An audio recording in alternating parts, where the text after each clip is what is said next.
Hi there! As a BL fan who has studied gender and sexuality at university, I enjoy taking a closer look at the world of BL and analyzing it according to certain subjects. In each video, I will take on a subject in an informative and hopefully entertaining way, and express my thoughts with the help of a co-narrator. In a previous video, I lay out the most important characteristics and some historical background of BL. Give it a watch to see how I define the genre. Continuing off of that, I would like to go back to the recurring characteristics that I have the most trouble with. I would now like to talk about these characteristics as often used tropes surrounding the character's sexual identity. But first, may I introduce my co-narrator to you? 徐正燮，你好，你好，你好，你好，你好，你好，你好，你好，你好。 From Mr. X and I, be here for you. Together, we bring you...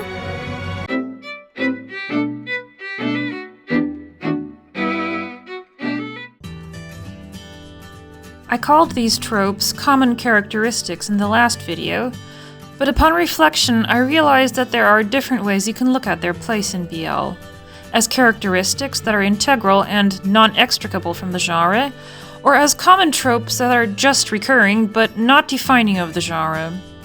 This is because these tropes are not prevalent in all forms of media of BL, but they are still quite common nonetheless. For this video, I am going with tropes rather than characteristics, as I do not want to lump all BL stories together. Also, in this video I am no longer introducing attributes that you can generally find in BL, but focusing on a few recurring themes that stand out to me. I would be interested to hear your thoughts on this distinction between characteristics and tropes in the comments section. These tropes mostly only exist in BL media, aka in men-on-men romances written by women for other women, so I thought it was fitting to have a co-narrator from a production that is actually not BL, but instead produced by queer men, to contrast the depiction of sexuality. Let's get started.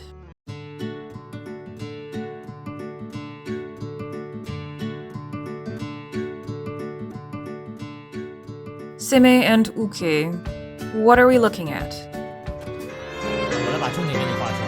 This trope is linked to the widespread misconception about homosexual couples that the position you take during sex has inherent qualities and behaviors which directly influence your character and the dynamic in the relationship. Seme and Uke have become archetypes in Asian BL, commonly accepted models for the characters in men-on-men relationships. These are sometimes also paralleled with heterosexual couples, with the Seme, the top, being the man in the relationship, and the Uke, the bottom, being the woman in the relationship. Not just the creators, also the fans lean on these archetypes immensely, designating who is the Seme and who is the Uke, sometimes even before a movie or series has been released. The trope manifests itself in that both the character profiles and the plot are shaped by Seme and Uke characteristics. The qualities and behaviors of the archetypes run along binary traits such as active-passive, savior-rescuee, chaser-chasee, dominant-submissive, big, small, just to name a few. I should say, though, when it comes to how passive an Uke is, this very much depends on the story and what you call active. If you only consider actions that bring the relationship forward, then the Uke character is usually less active to entirely passive.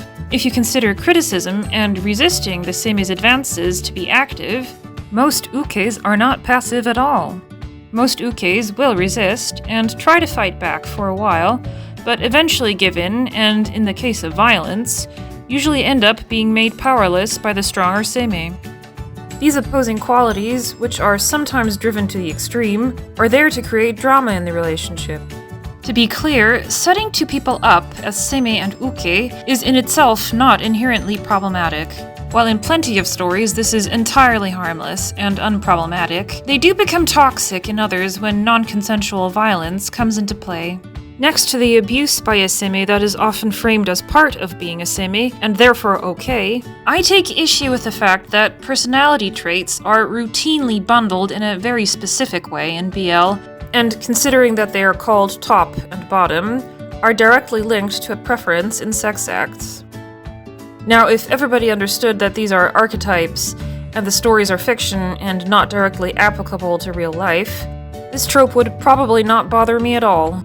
But when impressionable teenagers and young adults look to the media to learn about romantic relationships, aka look to BL to learn about male homosexual relationships, this trope can create a distorted view of relationships if they are left unquestioned.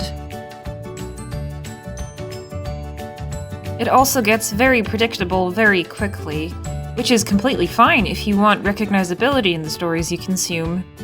But I personally need variation and different storylines to stay interested, and I also get deeply uncomfortable with the normalization of abuse without eventual reform and accountability in a relationship. I would really like to talk about violence in BL relationships in its own video though, so I'm moving on from that for now. I enjoy consuming queer stories as much as BL, and queer stories just have more variety in terms of characters and storylines.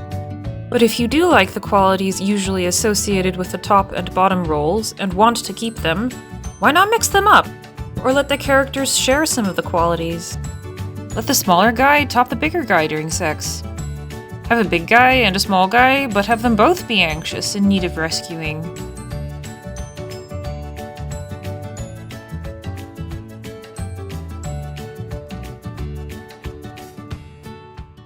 มีอะไรหรือเปล่าครับอุ๊ยตายแล้วน้องพีทอยากมีอะไรกับพี่เหรอคะเขินน่ะครับขอโทษทีค่ะคือ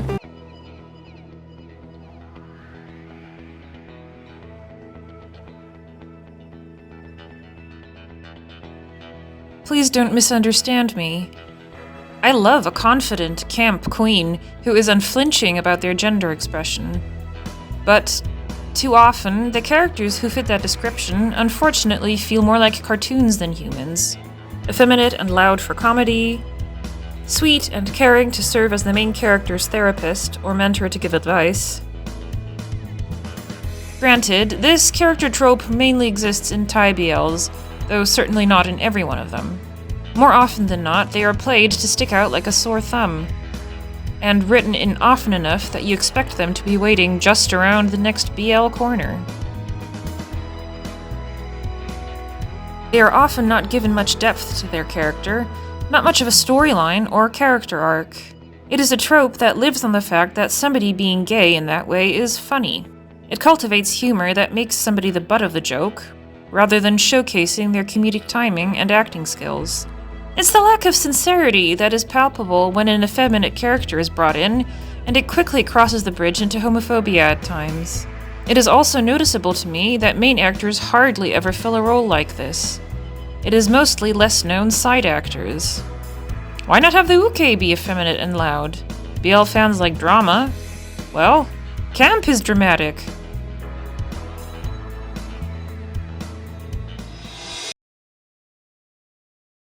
I feel like I hardly need to remind BL fans of any examples of this trope, as you most likely have come across one before.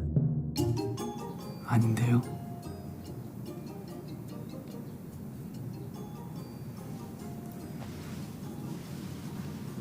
그냥 형을 좋아하는 건데. But for the casual consumers and newcomers who don't know what I'm talking about, this is a phrase that many BL characters use upon being asked whether they are gay. It's a fairly legitimate question, considering that they are engaging in some man-on-man action. But seeing as these characters have only had romantic feelings for the one man so far, and they cannot imagine themselves being with any other man, they do not identify as gay. Or bisexual, you know. Now that BL has come a long way and diversified, this feels mainly like an inside joke now. It is a trope that I do need to bring up as problematic, though, for two reasons. On the one hand, it is often used to distinctly separate the BL characters from people who are actually LGBTQ+, including the connotation that it would be a bad thing if the main characters were LGBTQ+. The other problem lies in the frequency of its use. It is entirely possible that somebody who has thought for most of their life that they are straight finds out later in life that they were wrong, and they do fall in love with one person of the same gender. I suppose a kind of straight-ish. I know a few people in real life who that has happened to, but I also move in very inclusive social circles.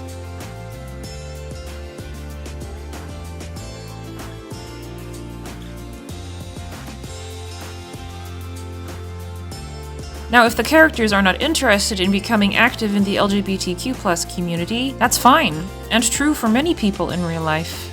But BL characters are obviously not entirely straight either, and when a male character declares that he is only interested in one other man, these situations would offer themselves for an exploration of attraction and love, and what it means to be straight. But that just doesn't happen. The trope is used to signal to women that these men could still be attracted to them, so that they can still fantasize about taking the other man's place, since, as a gay man, they would be completely unavailable.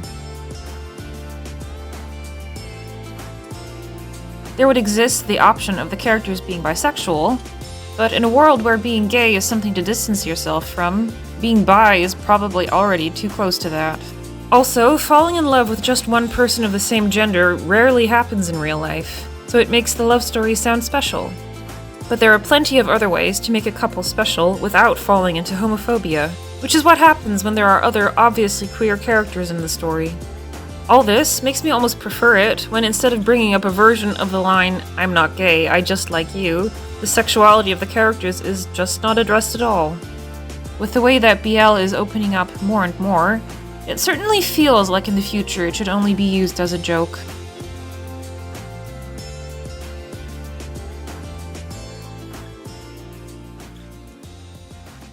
My biggest issue with these tropes is that when they are present in an extreme, they come from problematic views of men and their relationships, and they offer no redeeming qualities to the story. More drama does not equal a more interesting story to me. I end up staying away from stories that go in the direction of toxic relationships. Another issue that is less bad, but still turns me off from a story, is that these tropes are so significant besides being frequent, that they take me out of the viewing or reading experience and remind me that somebody wrote them this way. I want to be immersed by what is going on and not be reminded that the people are not real. While I don't mean to say that a character automatically becomes less real to me when I recognize the use of a trope, it happens to me quite frequently. Thank you for watching! Let me know where you stand with these tropes, as this video is very much based on my own perception, and I would like to hear other people's perspectives. Subscribe if you liked it, and take care! 对了，下次别再帮我了，要不他们也说你是同性恋了。本来就是，爱说什么说什么去呗。走了，拜拜。